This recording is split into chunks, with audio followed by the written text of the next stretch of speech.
Cardiff City's pre-season is well underway as head coach Barry Murphy continues to imprint his style on the squad. The Bluebirds recently played a behind-closed-doors friendly against National League North newcomers Merth Town, marking Barry's first full match in charge.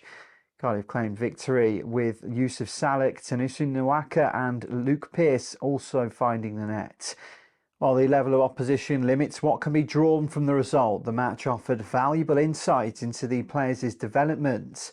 Notably those with transfer speculation like Alex Robertson and Salek featured prominently, indicating the coach's desire to assess his entire squad closely.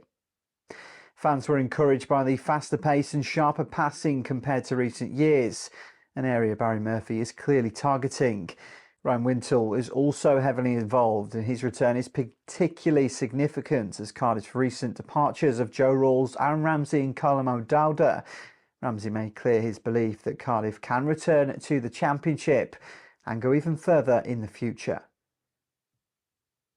Having previously featured under Errol Bullitt, Wintle looks set to provide leadership and experience this season after impressing the new coaching staff.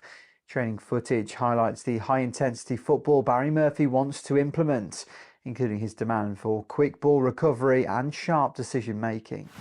I had a real deep belief in how to do that, and I think that's probably the most important thing. I think for everybody on the outside, including Vincent, the objective is to get to the Championship and beyond as soon as possible. For me, it's about having the understanding for the players of this is how we do it, so that when it doesn't go as we expect, as we know football is quite unpredictable, and we meet setbacks or things don't go away, we have a real reference point of who we want to be and a clear identity of what it looks like to see and play for Cardiff City.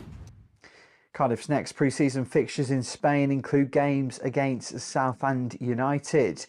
Injuries to Perry and G and Jack Alnwick mean they will miss the start of the season, but the focus remains firmly on building a competitive squad ready for the challenges of the League One season.